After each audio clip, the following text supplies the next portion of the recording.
Happy New Year! Hello everybody, Hans Schaff here with GoTinyBeFree here at the Cottages at Pine Lake.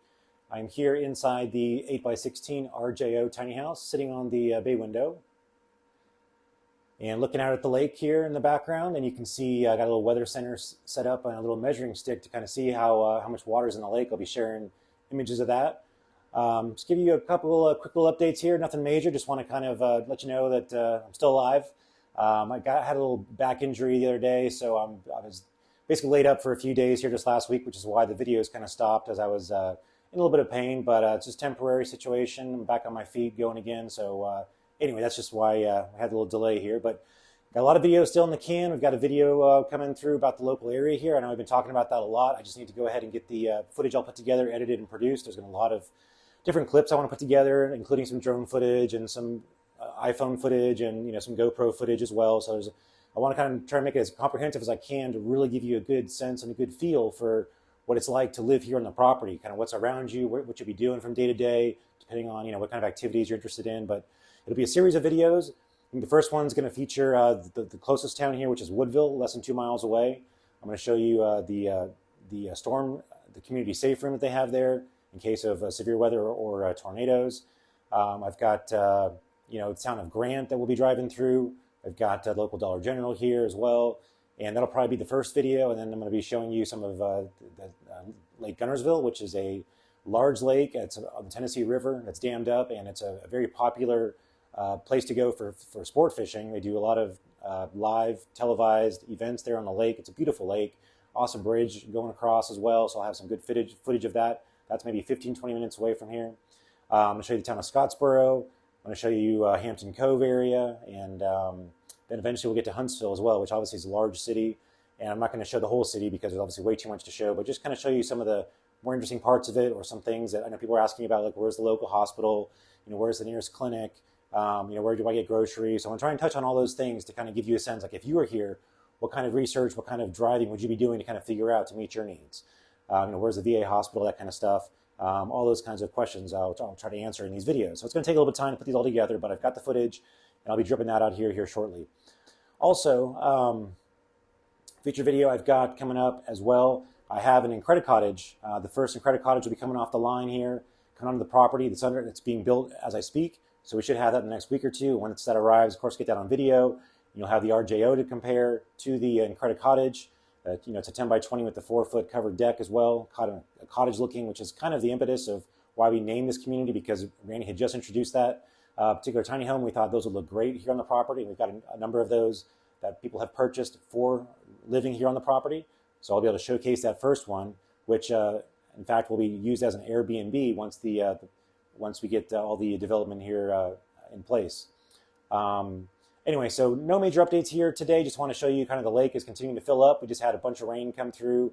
I forget the exact numbers. I'll probably list it down here below in subtext, but something like a little over 2 inches, maybe it's 2.4 inches of rain, and it raised the lake up, if I remember correctly, something like 15 inches. And the way the lake works, because it was so dry for so long, it'll kind of raise up with some rain, and it'll kind of soak in a little bit, and it'll raise up with the next storm, kind of soak in a little bit as it kind of self-seals and continues to rise. So it's going to take a little bit of time to fill the lake up. But I think it's already up about 2 feet from when we finished all that development work, and I put that pole in there to kind of measure. You can see it's got a measuring stick on it. It's basically a measuring tape that I have strapped to a pole, and I put a little weather station on top so I can kind of monitor how much rain we're getting, what the wind speed is like, what gusts are like, and temperature, humidity, that kind of thing. So I want to keep an eye on that here as we develop this property to kind of get a better feel for how much rain and how fast the lake's going to fill. So I'll be sharing a lot of that information with you here going forward as well. So just a couple other updates I want to bring to you here for 2024 for the cottages at Pine Lake. Of course, we do still have lots available. So we are still selling lots. There's one lot available on phase 1 in the forest. So if you thought you missed your opportunity, you're in luck. There's still one $10,000 key money spot available in phase 1 in the forest for $10,000. So go ahead and contact me, support@GoTinyBeFree.com if you're interested in getting that lot while it's still available. We also have the phase 2 lots that are available for rentals. We've got 3 Airbnb tiny houses so far. So we've got room for between 3 and 5 more or so that are only available on the front of the property. Once those lots are filled up, we won't be allowing any other rentals on the property. So again, if you're looking for perhaps an additional income stream, or if you are maybe looking to get a second home, but you want some way to kind of offset the cost of that second home, putting your tiny house in the front of the property as an Airbnb rental to be renting out while you're not available or while you're not using it may be something of interest to you. And if so, again, email me support@GoTinyBeFree.com and I can get you details on that. I will be doing another video here pretty soon with more details on that rental program, kind of what we're going to offer. As I've mentioned in the past, because this property is right off the highway, we can basically put a billboard out front where we can literally get drive-by traffic for people who are driving by US Highway 72, or I guess Alabama 72. Anyway, it's a pretty major thoroughfare as far as a lot of people go, travel up and down that highway. So it's going to get a lot of attention, and we're going to get a lot of people taking notice of this billboard.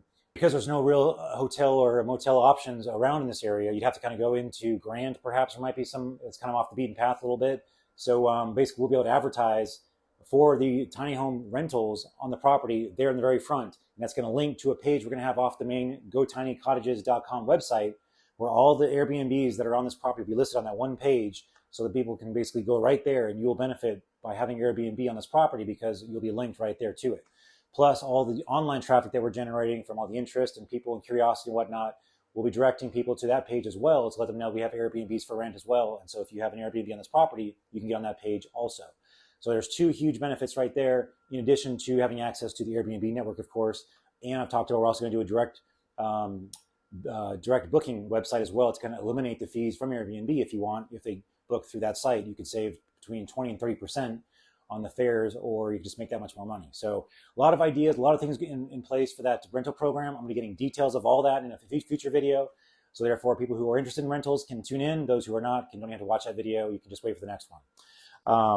So excited to share more details about that rental program. It's going to be very neat. I think it's going to be really cool what we're going to do here, because it's going to basically showcase this property, but only to a certain extent, because only long-term residents will have access to the entire property.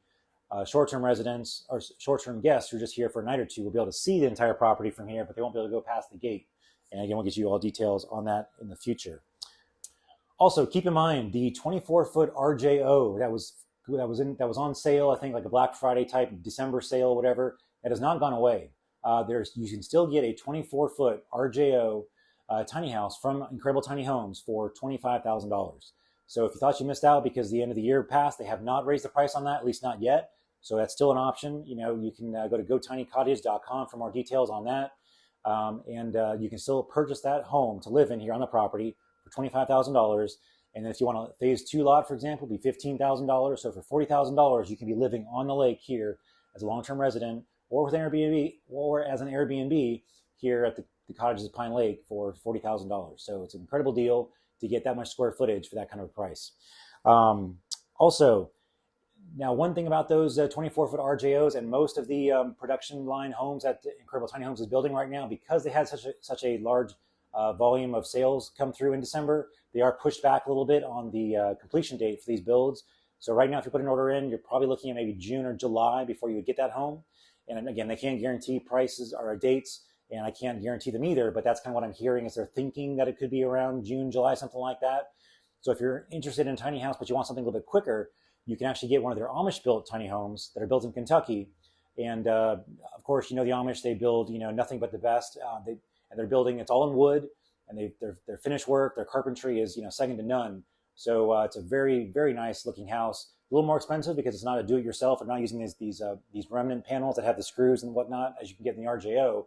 It's going to be a highly finished home, so a little more expensive. But the time frames on those homes are about 90 days. So, and it's what Randy refers to as their model homes. They have, and I'll put some information here on the video to kind of show you some of the different home models, so you can kind of get an idea if you're not familiar with the model homes that they offer, that the Amish build. I'll put a few images on here with some details that you can kind of look at and see if that might be something for you or not. And lastly, I have a question for you, for you viewers out there. If you're someone who's on the fence and you're wanting to, perhaps get a lot on this property and put your tiny house here, but you're not quite sure, you need to see a little more information, or you want to, maybe you're a visual person and you just can't quite understand, or you want to see what it's going to look like in the finish, let me know in the comments if you'd like me to do some additional renderings. Because I realize there are some people, who I know a lot of people benefited from those renderings that we did initially, showing the entire scope of the property, kind of an eagle's eye look down, kind of showing all the homes around the lake and in the forest and all that. and then some additional views, kind of looking at it from this angle and that angle. But it was kind of very generic. Of course, they were all in credit cottages that we had around the lake. There was no parking shown, really. There was no vehicles shown, no people shown in it. It was just kind of give somebody, because this property was all overgrown and you couldn't tell it at all whether it was even here. So I wanted to put that rendering out there, and I think it helped a lot of people from the get-go kind of understand what we're trying to create. So if you would like a little more detailed rendering showing what the lot's going to look like, what's a lake lot going to look like, and what's a forest lot going to look like, what's a deck going to look like, how can the fencing look, what's the skirting going to look like, where can I park my vehicle, how big is the lot going to be, how close is it to the lake in relation to the trees and all that. I know I parked this RJO in a couple of different spots to kind of show people that, but if you want even more detail, if you find that helpful, let me know in the comments below, and I'll look into creating some additional renderings to give you an even more finalized vision of what this property is going to look like with your tiny house here. What we'll probably do is, maybe we've already got the in-credit cottage that we did, so probably we'll do like an RJO, since we have a lot of those ordered. It seems to be the in-credit cottages and the RJOs seem to be the most popular tiny houses for this property so far. So maybe we'll do some renderings of those, like a double dormer RJO, for example, to kind of show you what that's going to look like. So let me know your feedback in the comments below, if that would help you, and we'll look at doing something like that for you. And lastly, I've got something else cool that I want to show you here. I'll be probably doing a separate video on that. For those of you who are interested in like a solar panel system, but didn't elect to have the $7,500 option for your tiny house with the permanently installed solar panels and battery and solar charger and inverter and all that built into your tiny home. If you want maybe a more mobile version, stay tuned for the next video, because I've got something cool I want to show you that I've found a solution that works really well for a more mobile approach, where you kind of take it with you, take it apart, move it around, and add and subtract solar panels, things like that. So anyway, so Hans Schaff here, just with your start of the new year 2024 update from the cottages here at Pine Lake, and just want to show you kind of this beautiful view. The lake is filling up. You can kind of see in this corner over here, this is the highest corner of the four corners, and you can now see that the water is going around the rocks, and it is filling up. Like I said, it's about 2 feet. You can kind of see this is my little weather station right there, and my little measuring stick that kind of shows me how high the water is, rising and lowering. We've got some pretty big storms coming up here in the next few days and weeks. It's actually going to get pretty cold here. It's coming to be probably our cold blast for the winter. And typically after that, it starts to kind of warm up a little bit. And in February, we're already starting to look at spring. So we've got a real cold week coming where it's going to get down, I think, as low as 8 degrees one night. So, but after that, I expect things to kind of start warming back up gradually as we start approaching back to spring. So this will be our cold week coming up. So in fact, they're even saying we might get some snow. Our annual snow that we sometimes get, didn't get it really last year, but they're saying we might get a few inches of snow this year, which might last for a day or two. So anyway, if we do, of course, I'll take pictures of it. Maybe the lake will freeze over. How cool would that be? We can maybe do some ice skating, right? That'll make a good video. Let me know. I'll get someone out there on the lake to ski or to ice skate. Probably won't be me with my back and all right now, but maybe I'll get Danny out there to do some ice skating for you. Anyway, Hans Schaff here, GoTinyBeFree from the Cottages at Pine Lake. We'll see you in the next video. Take care.